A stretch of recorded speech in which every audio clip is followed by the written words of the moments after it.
Okay. What's good, everybody? It's your boy GD, the sports actor, and we're just going to get right into it. So the New York Giants lose to the Dallas Cowboys 20-15, puts their record at 1-3, 0-2 at home.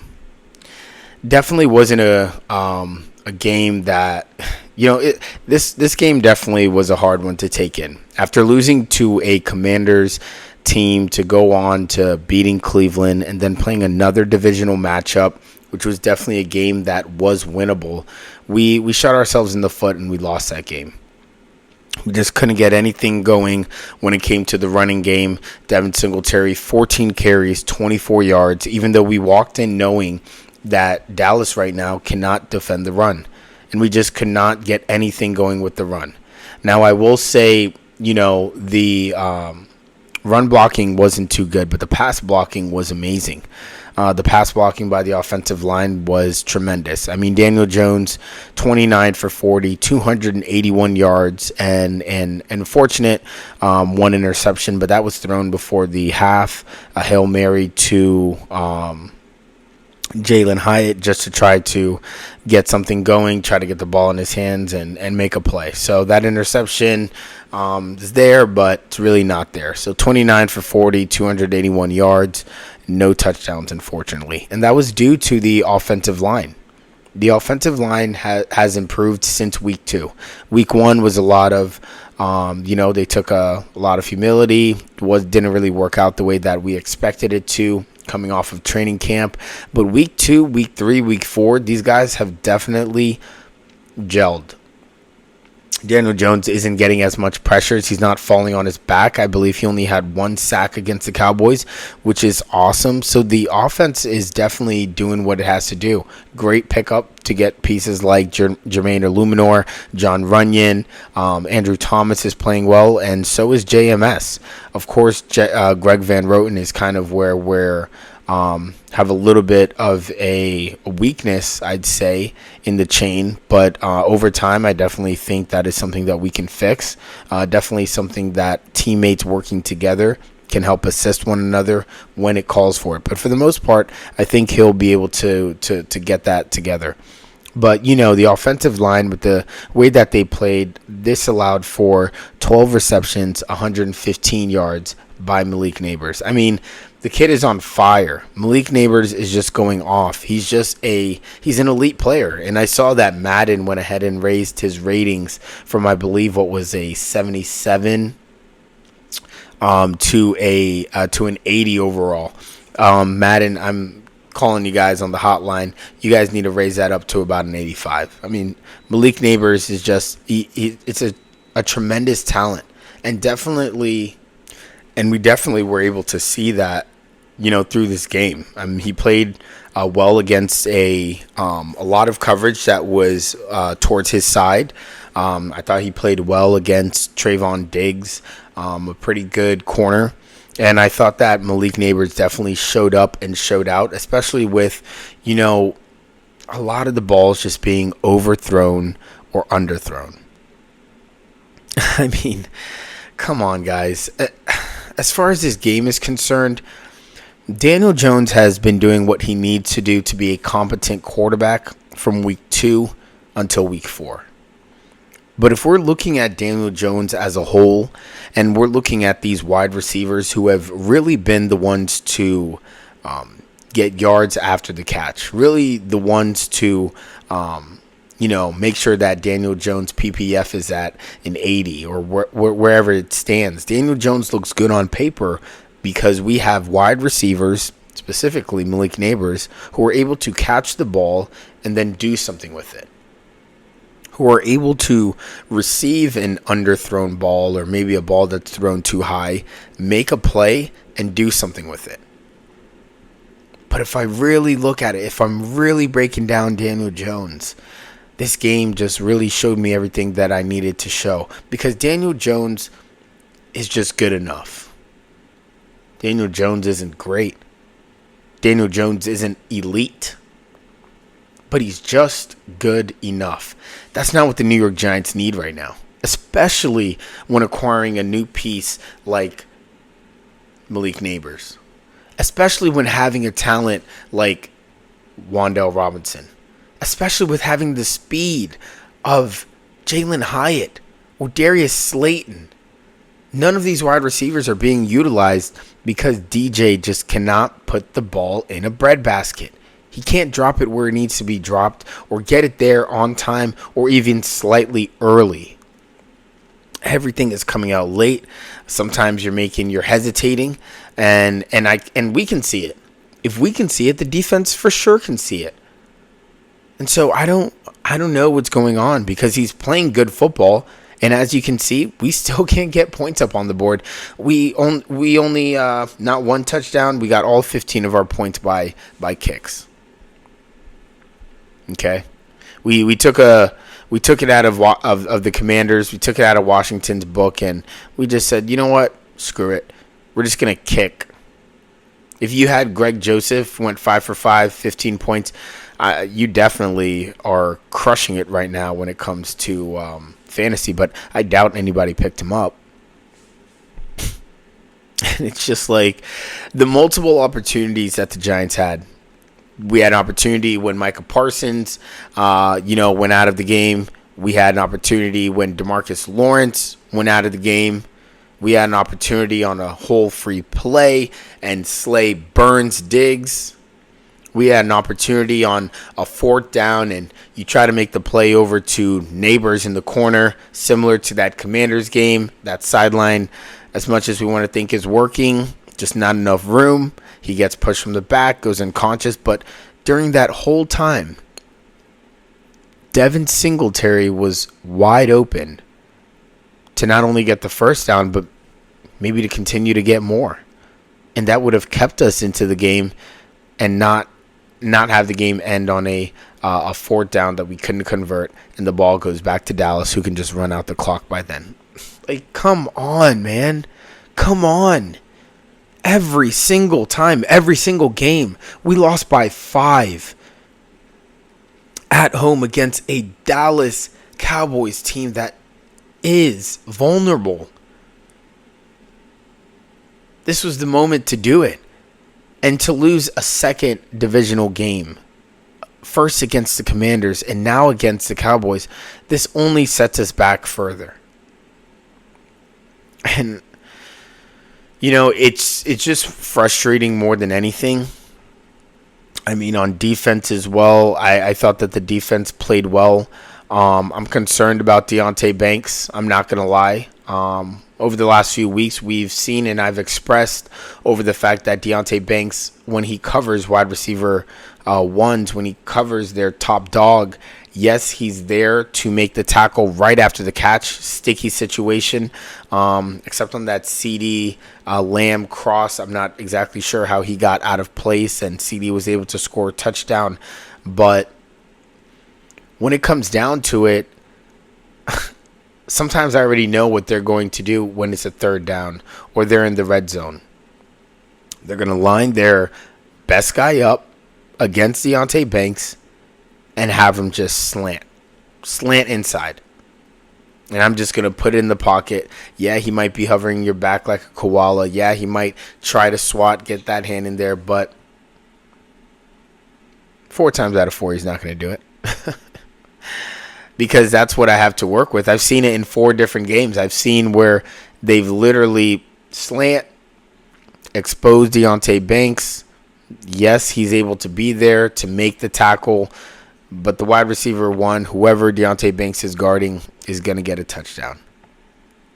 And that is just, I'm surprised that I'm even saying this because, as I said before, I like Deonte Banks. I like everything that Deonte Banks brings to the table.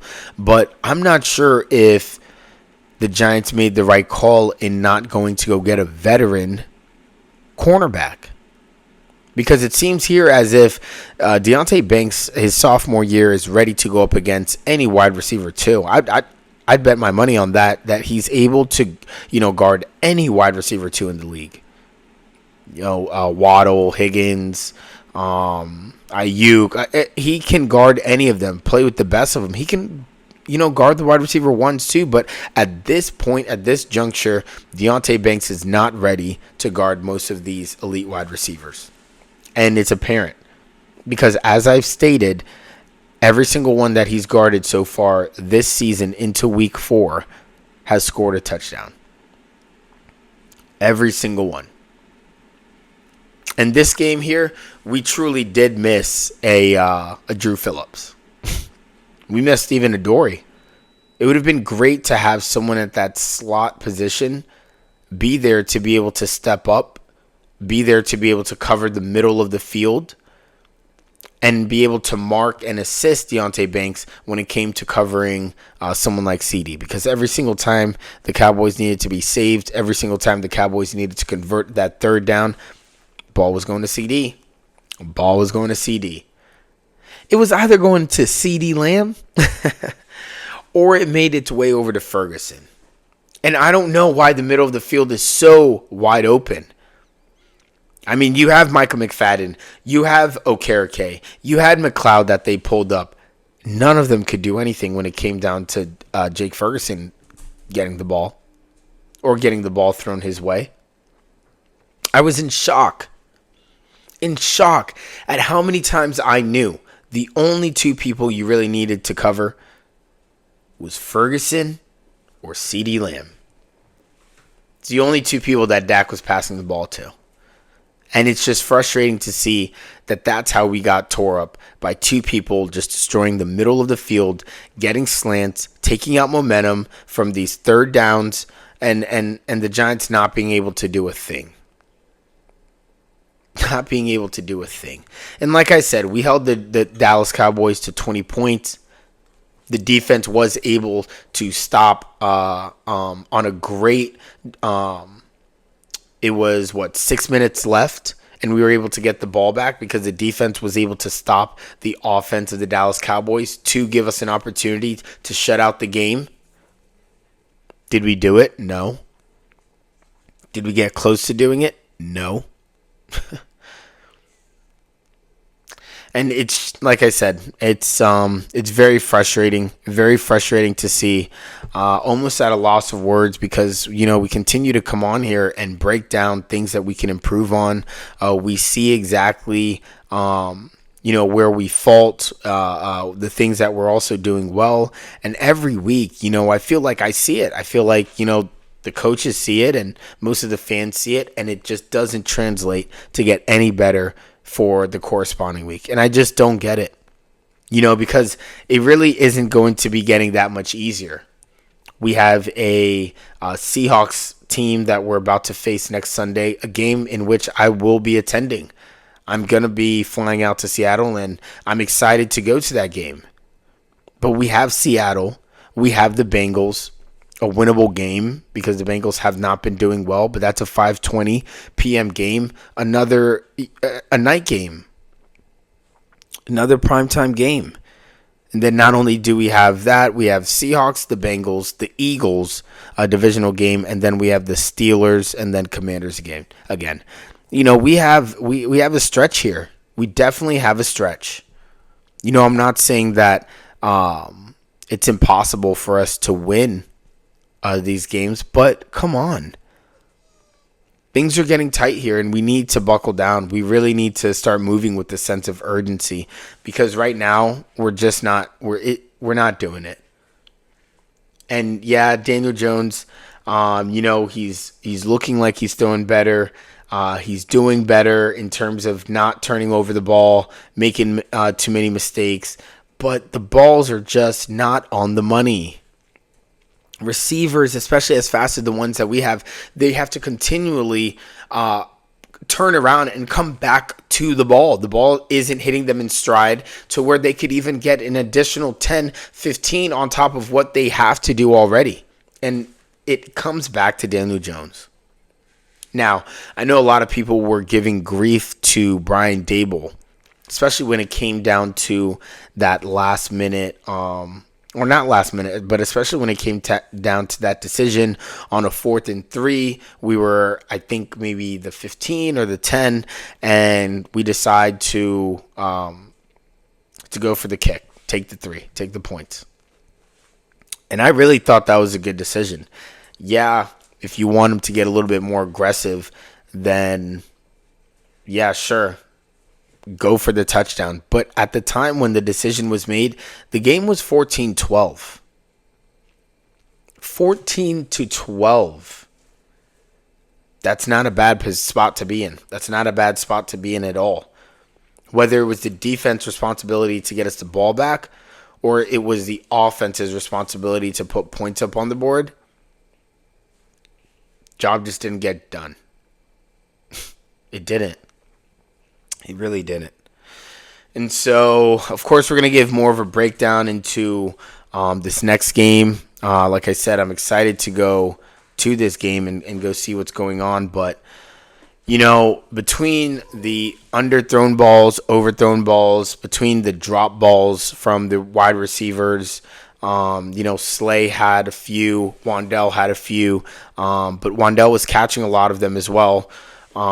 Between the curl routes that are bringing the wide receiver in before the sticks instead of having them curl after the sticks to, get that first down.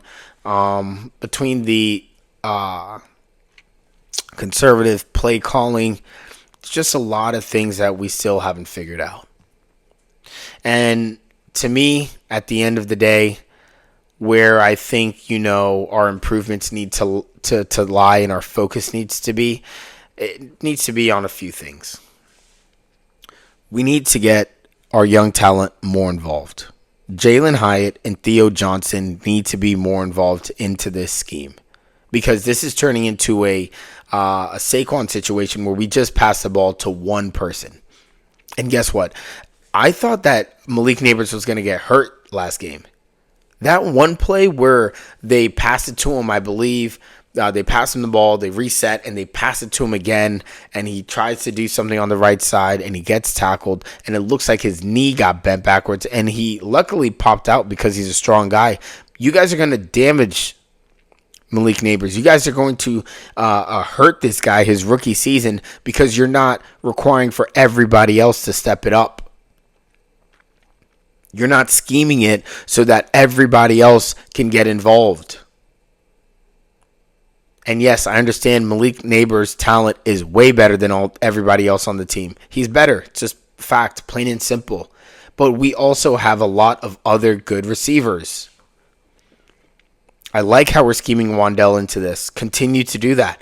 But we need to get Jalen Hyatt into this game, who I'm surprised, with such a broken down Dallas, with such concern on Malik Neighbors, I thought this was a great time to start utilizing our speed. Whether that means putting Jalen Hyatt in on the outside and subbing out and mixing in, Wandell and Darius Slayton, that is another option that you could have done. If Theo Johnson needed to get more involved in the middle of the field because Michael Parsons is storming in trying to, tackle DJ every single time, chip him and have him roll to the left side and make a play. But it's starting to turn into get the ball to Malik. And I'm not worried about that. I'm not worried about that at all. But I am worried about what is it doing to everybody else. Because Malik going to handle it. Malik's going to handle every target you throw his way. He's going to step up and be ready for it. But when it comes down to everybody else in their development for when we need them in the future, moving on, to get better, to acquire skills, we're just going to have a whole bunch of blockers? Do the New York Giants have 10 blockers and 2 players that can run and throw the ball and catch? Is that what we're turning into? So we really got to step it up, man. It wasn't a good performance in terms of morale. It wasn't a good performance in terms of game planning and really trying to get something going. It wasn't a good performance in running. I don't think it was a good performance in tackling or our secondary stepping up, especially when it came to the middle of the field and the corner slot position. And the Giants just have to do better. We had a lot of great drives. We had almost, in my eyes, 3 touchdowns should have been made during that game. 3 touchdowns should have been made during that game that weren't touchdowns. We got to do better. 3 opportunities to put 7 points on the board, and that's on top of the 15 that we already had. Every time we went down there, we were driving. We were doing well. Every single time we drove down the field on the Cowboys, and we just could not finish. Something's got to change, man. Something's got to give up. And so I'm still going to root for this team. I'm still going to believe that we can go in, get this right. It's still early, only week 4. We still have quite a few games left in the season. I know it's looking a bit grim, but it's only been 4. And so now it's really time to turn it up, really win these next few games one by one. We really got to go through these games and win them one by one. If we can do this next block and win the next 3, or win 3 out of the next 4, which I think is very possible to do, and that should be our goal, then we could put ourselves in a very, very good position. But right now, the New York Giants just really have to get it together.